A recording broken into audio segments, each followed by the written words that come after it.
Bienvenidos a Endo Podcast, el podcast de la Asociación Colombiana de Endocrinología, Diabetes y Metabolismo. En este episodio hablaremos sobre la raíz del problema con la doctora Claudia Monsalve y el doctor Santiago Vallejo. Este podcast es patrocinado por Laboratorio Sanofi. Bienvenidos. Advertencia. Este material es exclusivo para el cuerpo médico. Todos los casos clínicos aquí presentados son únicos y es importante hacer su propia investigación. Un cordial saludo para todos. Mi nombre es Claudia Monsalve Arango, soy endocrinóloga de la ciudad de Medellín y hoy estoy acompañada de un personaje muy especial, el doctor Santiago Vallejo, endocrinólogo de la ciudad de Pereira, y estamos con ustedes para hablar en la serie Venciendo el tiempo en diabetes, ¿qué debemos hacer hoy para cambiar el futuro? El episodio 1 es la raíz del problema. Santiago, ¿cómo estás? Hola Claudia, muy contento de estar contigo en este espacio y por supuesto muy agradecido con toda la audiencia, todos nuestros colegas, para compartir un tema tan importante como es el de la inercia terapéutica. Bueno, Santiago, ¿es que vamos a hablar de física o qué? Pues yo creo que vale la pena, Claudita, que hablemos de física porque el concepto de inercia surge de esta ciencia y básicamente hace referencia a la tendencia que tiene un cuerpo a mantener su estado de manera inalterada, bien sea en reposo o en movimiento. Y en medicina hemos aprovechado esa comparación para hablar de inercia terapéutica precisamente cuando como médicos estamos frente a un paciente que no está cumpliendo las metas terapéuticas de alguna condición crónica y a pesar de ello no actuamos, no lo hacemos de manera temprana, no lo hacemos de manera oportuna, nos tardamos demasiado. Y pues yo creo que es un tema sobre el cual tenemos que llamar la atención una y otra vez. ¿Por qué será, Claudia, que en diabetes nos preocupa tanto la inercia? Es que tenemos un amplio porcentaje de pacientes que no llegan a metas y cuando nosotros los médicos no hacemos nada, nos resistimos a iniciar tratamientos, a cambiar el plan de manejo de un paciente porque estábamos esperando a que las cosas mejoren porque sí, estamos, digamos, fallando en nuestro papel y no estamos cumpliendo con el propósito. Entonces, ¿qué es inercia? No iniciar o intensificar una terapia médica que está clínicamente indicada y en la que se conoce su efectividad para abordar un problema de salud crónico insuficientemente controlado. Entonces, a veces se reconoce un problema, pero omitimos la intervención, no modificamos la actitud a pesar de que no se alcanzan los objetivos y que nosotros sabemos que hay un problema en la situación del paciente. Entonces, ¿cómo no va a ser grave que nuestros pacientes no logren sus objetivos? ¿O tú cómo ves la situación de inercia en el control de la diabetes y otras enfermedades crónicas? Pues lo que más nos preocupa, como se ha venido mencionando en estos primeros minutos, es que la inercia terapéutica conduce, en el caso puntual de la diabetes, a no lograr metas de hemoglobina glicosilada. Y todos nosotros, quienes tenemos que ver con el control y seguimiento de personas diabéticas, tenemos muy claro que la meta de hemoglobina glicosilada tiene una razón de ser y es disminuir la probabilidad de ocurrencia de complicaciones crónicas de la enfermedad, tanto micro como macrovasculares. Entonces, no cumplir la meta terapéutica y no actuar frente a esa falta de cumplimiento de la misma se va a traducir sin lugar a dudas en mayor tasa de complicaciones. La inercia terapéutica se traduce en mortalidad y nosotros tenemos cifras incluso locales. ¿Quieres hablar un poco de eso? Sí, Santiago, es que afortunadamente el conocimiento se puede generar en cualquier lugar y nosotros tenemos una publicación ya del año 2017 del doctor Machado en un estudio cross-sectional con 363 pacientes en 23 ciudades del país, donde se reporta una inercia clínica del 56,8 pacientes, donde la hemoglobina glicosilada se llegó en metas casi al 58%. Cuando se evaluaron alrededor de 468 consultas de pacientes no controlados, se encontró que en un número tan importante como 266 consultas, es decir, casi el 57% de los casos, no había ninguna modificación en el plan de tratamiento. En un 25% se aumentaba la dosis, en otros se cambiaba la terapia, en otros se adicionaba un nuevo antidiabético, se hacía cualquier cosa, pero en 266 consultas, o sea, más de la mitad, no se hacía nada, o sea, inercia. Y eso es muy importante. Y la gran mayoría de los médicos involucrados en estas consultas de inercia eran médicos de cuidado primario o médicos de familia. Entonces, ¿qué quiere decir? Que en Colombia el porcentaje de inercia puede llegar casi al 60%. Entonces, tener un paciente no controlado en el que usted no tome ninguna conducta al día de hoy es inaceptable cuando tenemos un armamentario farmacológico en diabetes que es tan amplio y que provee tantos beneficios en prevención y en disminución de complicaciones. Santiago, entonces, cuando uno mira el tiempo para administrar medicamentos, para cambiar conductas, ¿qué nos ha mostrado la evidencia del seguimiento? Pues infortunadamente la evidencia nos abre los ojos sobre dificultades importantes, incluso desde el diagnóstico oportuno de la enfermedad. Recordemos que casi la mitad de las personas con diabetes mellitus tipo 2 están en la calle siendo diabéticas sin tener el diagnóstico. Entonces, ese es un primer punto. Y ese es uno de esos números importantes sobre los cuales me preguntas. Y allí principalmente el llamado de atención es tamizar oportunamente, diagnosticar cuando corresponde. Después de eso nos encontramos que en quienes sí tienen el diagnóstico, probablemente en muchas oportunidades estamos actuando de una manera lenta, de una manera poco intensiva, haciendo terapias escalonadas, de las cuales hablaremos en otro de los episodios, demorándonos en la consecución de metas cuando muchas veces desde el diagnóstico deberíamos estar actuando incluso con 2, 3 fármacos. Por supuesto, además de los cambios terapéuticos en el estilo de vida, que como siempre digo yo, no son negociables y deben hacer parte de las conductas terapéuticas. De esos diagnosticados, menos de la mitad, y ya tú lo decías, están logrando metas de hemoglobina glicosilada. Pero ahí quiero además que pasemos a un tema adicional y es que no hablemos de inercia, sino de las inercias en diabetes. Porque es que hasta ahora hemos mencionado la hemoglobina glicosilada, factor importantísimo, doctora Claudia, pero no es lo único, sobre todo al momento de determinar la prevención de episodios cardiovasculares y episodios renales. ¿Qué decir entonces de las múltiples inercias? Claro, es que tenemos que llevar al paciente a metas no solo de hemoglobina glicosilada, metas de presión arterial, metas de LDL, cumplimiento en el uso de estatinas cuando están indicadas, en el uso de ASA, en el uso de antihipertensivos y muchas veces no lo logramos. Las metas ideales en el paciente con diabetes son las del 50% de pacientes con diabetes diagnosticados, 50% de pacientes tratados y el 50% de pacientes tratados que estén en metas. Pero cuando miramos incluso los reportes de la cuenta de alto costo en Colombia, vemos que ni siquiera la mitad de los pacientes del país que tienen diagnóstico de diabetes se les hace la hemoglobina glicosilada. Y solo la mitad de los pacientes a los que se les hace la hemoglobina glicosilada cumplen la meta. Entonces, ¿dónde están los programas que tenemos para evaluar esto? Entonces, yo creo que es importantísimo saber que cuando tenemos un paciente hay que hacerle el seguimiento oportuno. ¿Y cómo vamos a saber si está bien controlado? Haciendo hemoglobinas glicosiladas, glucemias, control de peso, midiendo el LDL, prescribiendo los medicamentos que sean necesarios de acuerdo al riesgo cardiovascular, porque hay que mirar, no todos los diabéticos tienen el mismo riesgo. Hay algunos que son de alto riesgo, otros de muy alto riesgo, incluso hay otros de riesgo extremo. Entonces, ¿qué es lo que tengo que hacer yo?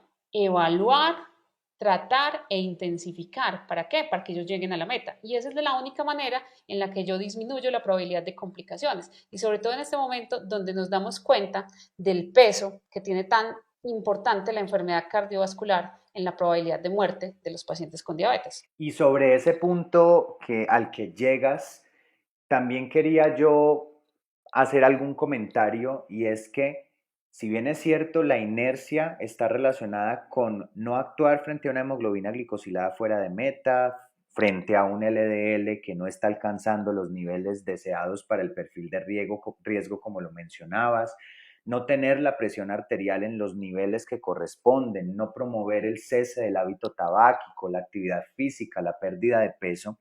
Cuando llegamos a ese punto clave de la enfermedad cardiocerebrovascular y de la enfermedad renal diabética, ahí sí que estamos hablando de otras inercias adicionales y que se alejan incluso del tema hemoglobina glicosilada. El paradigma del tratamiento actual de la diabetes mellitus nos enseña, y así lo dice el algoritmo ADA-EASD más reciente, que independiente del valor de hemoglobina glicosilada, es decir, incluso quienes estén cumpliendo la meta, pero que tengan comorbilidades cardiovasculares ateroscleróticas, falla cardíaca con fracción de eyección disminuida o enfermedad renal diabética, deberían tener ciertos grupos terapéuticos como agonistas de receptor de GLP-1 con evidencia e inhibidores de SGLT2.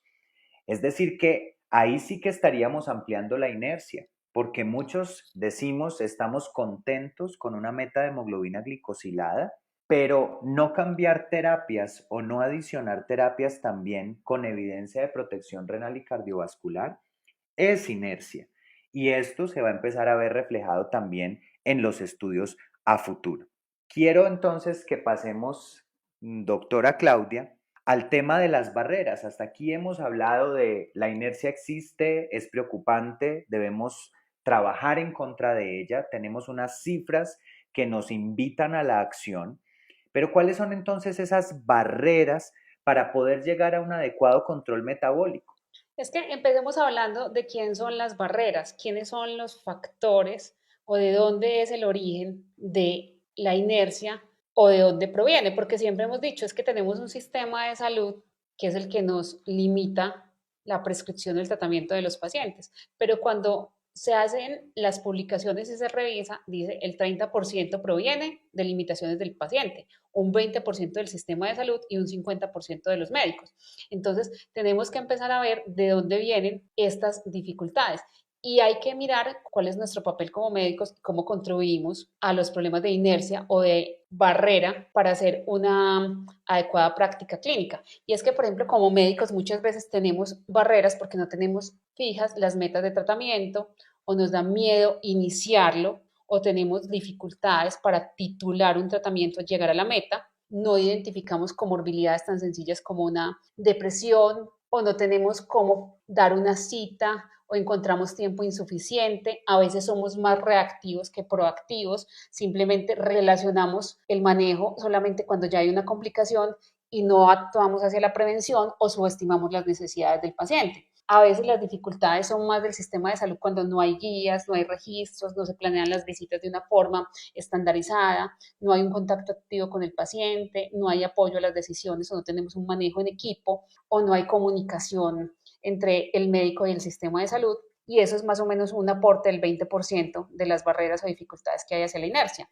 Y a veces hay dificultades de los pacientes cuando los mismos sujetos con los que estamos interactuando, que son esas personas que están sufriendo la enfermedad, tienen negación de la misma, no comprenden el estigma de la enfermedad o niegan que sea una enfermedad seria, no tienen educación, encuentran las dificultades de la polifarmacia, los eventos adversos, no tienen una comunicación adecuada con nosotros los médicos, no hay confianza con nosotros o tienen dificultades personales, abuso de sustancias, depresión, no logran cambiar los hábitos de vida o no consideran que la enfermedad sea importante porque no hay síntomas. Y vemos que muchas veces hay problemas de adherencia porque la polifarmacia hace que el número de medicamentos, los inyectables, las inyecciones, los efectos adversos como ganancia de peso, la hipoglucemia, el vómito, las náuseas, la cefalea, los eventos cardiovasculares, digan, no, yo qué me voy a poner estos medicamentos, cuando uno tiene que hacerse glucometrías, cuando uno tiene un médico que no tiene adecuada comunicación y lo regaña,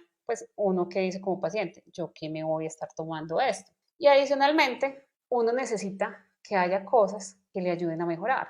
Entonces ahí está el papel nuestro como médicos a la hora de plantear un tratamiento que sea más sencillo, con menor número de inyecciones si es posible, o que sea con medicamentos orales, lo más simplificado y el tratamiento que nosotros podamos prescribir debe estar aunado a una educación que le dé mayor empoderamiento al paciente. ¿Tú qué piensas de la comunicación en este sentido, Santiago? Porque es que cuando uno regaña a un paciente, está alejándose de una manera dramática del factor adherencia. Yo pienso que es un tema muy importante y precisamente el objetivo de este podcast, como lo decía yo, después del recorrido que hicimos de la inercia, de su impacto, de la preocupación que nos genera, y después de esa serie de barreras que tú mencionaste y que nosotros tenemos que tener en cuenta en nuestra práctica, creo que llegamos al momento del mensaje alentador y de la tarea que nos llevamos después de esta reflexión corta, pero muy sustanciosa, y es cómo vencer esas barreras, y tú estás poniendo probablemente el elemento más importante de todos, como lo es la comunicación. Los pacientes que cuentan con información adecuada proveniente de los profesionales de la salud van a tener menos necesidad de acudir a otras personas no expertas a recibir datos que probablemente sean imprecisos. El dedicar un espacio, un tiempo a discutir sobre la enfermedad, sobre sus complicaciones, sin generar terrorismo, siempre digo yo, siempre con la esperanza de que precisamente el control metabólico y la consecución de metas disminuye los eventos adversos, la morbimortalidad y optimiza la calidad de vida es importante. La comunicación sobre los potenciales efectos adversos para que el paciente pueda estar preparado ante ellos y sepa que en algunos casos pueden ser transitorios. La comunicación sobre cómo emplear dispositivos de administración de medicamentos, por ejemplo, inyectables. La información que se brinda sobre automonitoreo, bien sea a través de las tradicionales glucometrías o de los más recientes sistemas de monitoreo, bien sea intermitente o continuo de la glucosa. Las herramientas que se brindan para identificar, tratar y corregir la hipoglucemia. Y toda la información del plan de seguimiento que los pacientes deben recibir, con qué frecuencia acudir al oftalmólogo, cada cuánto hacer hemoglobina glicosilada, cómo asistir a la consulta con el reporte glucométrico y con los exámenes como corresponde. De manera que definitivamente la comunicación juega un papel absolutamente central y protagónico. Creo entonces que dentro de las soluciones, adicionalmente, está que hoy en día tenemos la fortuna de tener un menú mucho más amplio de terapias que son mejores, más potentes, más seguras. La educación, ya lo mencionábamos, es fundamental. El trabajo en equipo, no ser nosotros solos frente al paciente, sino una serie de profesionales y allí incluir a los educadores, las educadoras, al equipo de salud mental, también la selección de algunas terapias más amigables con dispositivos que sean más fáciles de utilizar, entre otras cosas. Creo que estos son los mensajes grandes que tenemos que tener en cuenta al momento de combatir la inercia terapéutica y de vencer esas barreras que hemos mencionado. Le doy entonces paso, doctora Claudia, para que ya nos regale ese mensaje final de este podcast, inercia terapéutica y barreras para el control. Realmente la comunicación asertiva, la empatía, como esa intención de comprender los sentimientos y las emociones del otro, en este caso, las sensaciones y todo lo que tiene en su mente un paciente que vive con la diabetes, es lo más importante. La influencia que nosotros tenemos en un paciente y lo que los pacientes influyen en nosotros es fundamental para que entendamos esa relación circular que hay entre ellos y nosotros. Esa es la mejor manera de hacer un aporte positivo, ya que los pacientes no viven en función de la diabetes. Probablemente seamos nosotros como médicos que estamos estudiando todo el tiempo. Ellos tienen una vida normal y nuestro papel es hacer que esa vida sea cada vez de mejor calidad, que no tenga complicaciones y que no tengan miedo de sus tratamientos. Cuando nosotros prescribimos un tratamiento es para que ellos vivan cada vez mejor. Entonces, Es inaceptable que en estos tiempos donde hay tanto arsenal terapéutico, donde cada vez es más fácil acceder a la tecnología en diabetes, a las apps, a los monitoreos, a las insulinas de nuevas generaciones, a las terapias combinadas, que nos quedemos quietos. Dejemos la inercia. Lo contrario a la inercia es el movimiento. Movámonos en un paso cada vez más adelante para que el paciente con diabetes esté controlado, que tenga calidad de vida y viva mejor. Los invito a que nos acompañen en los nuevos episodios de esta serie y le doy las gracias al doctor Santiago Vallejo por su compañía, por sus conceptos y esperamos que nos puedan escuchar en otra ocasión. Muchísimas gracias, Santiago. Muchas gracias, un saludo muy especial para todos y no se pierdan los episodios venideros. Información dirigida al profesional de la salud, únicamente de carácter médico-científico. Sanofi no recomienda indicaciones que no estén contenidas en la información para prescribir aprobada de sus productos por la entidad regulatoria en cada país. Cualquier indicación off-label mencionada será con el único objetivo de intercambio científico y no representa una promoción. Mayor información a disposición en el departamento médico. Este es un material con código de aprobación MATCO 2103582, agosto 2021. Esto fue Endo Podcast. Los invitamos a conocer más contenidos en la web www.endopodcast.org. Y suscríbase al newsletter. Síganos en nuestro Instagram, @ACEndocrino. Nos reencontraremos brevemente en una nueva dosis de Endo Podcast. Gracias por escucharnos.